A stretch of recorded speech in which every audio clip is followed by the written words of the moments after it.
En ce moment, le rappeur Kobalade, s'il n'a pas une bonne défense, il n'a pas un bon avocat, on pourra dire qu'il se retrouve dans la merde.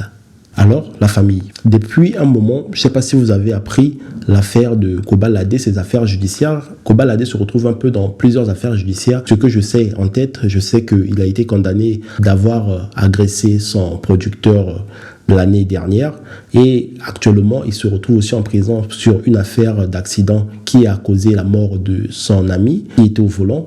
Il était sous effet de stupéfiants. Aujourd'hui, il se retrouve encore dans une nouvelle affaire liée dans l'affaire Mohamed Amra. Donc, il a été interpellé. Moi, la dernière information que j'ai de Kobalade, je sais qu'il est en prison. Alors, les amis, si vous êtes nouveau sur ma chaîne, n'hésitez surtout pas à vous abonner et appuyer sur la cloche de notification. On va essayer de voir l'affaire de Kobalade et j'aurai aussi une deuxième affaire que je vais parler avec vous. Évasion de Mohamed Amra, 24 nouvelles personnes interpellées. Lundi 24 mars, le rappeur Kobalade parmi les suspects. Selon plusieurs sources contactées par France Info, le rappeur Kobalade fait partie des suspects en garde à vue. Les enquêteurs le soupçonnent d'avoir aidé le narcotrafiquant dans sa cavale. C'est la 4e vague d'interpellation. Donc, parmi les interpellés, certains sont soupçonnés donc d'avoir aidé Mohamed Amra à prendre la fuite vers la Roumanie. D'autres sont suspectés d'avoir permis aux fugitifs de se cacher dans un appartement à Rouen, en Seine-Maritime, l'un des 2 points de chute du narcotrafiquant en France, identifiés par les enquêteurs. Enfin, quelques individus sont soupçonnés d'être liés à la préparation de l'évasion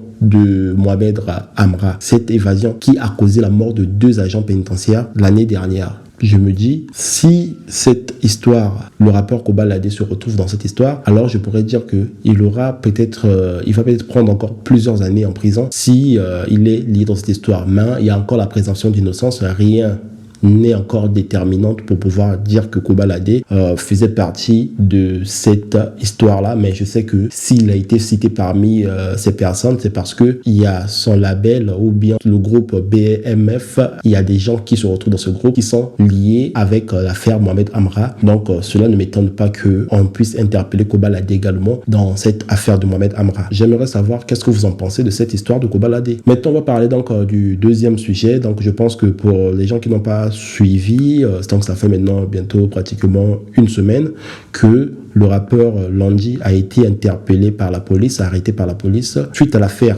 Inox-Tag. Alors l'affaire Inox-Tag, c'est que Inox-Tag a été cambriolé l'année dernière, en novembre 2024, et parmi des suspects que la police a dû écouter des rumeurs, parce que à la fin, ils ont fini par libérer Landy, mais c'était sur les bases des rumeurs que la police a dû interpeller Landy parce que la police croyait qu'il faisait partie des gens qui ont cambriolé la maison du célèbre youtubeur Inox-Tag. Après les enquêtes, la police a fini par le relâcher parce qu'il n'avait rien à voir dans cette affaire. Voilà, il a été libéré. D'ailleurs, il l'a fait comprendre en laissant quelques messages qu'il n'avait rien à voir avec cette histoire. Dites-moi ce que vous en pensez de cette affaire de Inox-Tag et Landy. Alors la famille, on arrive à la fin de notre vidéo. Si vous avez aimé la vidéo, n'hésitez surtout pas à vous abonner et à appuyer sur la cloche de notification. Quant à moi, je vous dis on se revoit prochainement pour une prochaine vidéo. Ça bouge pas. Ciao, à bientôt.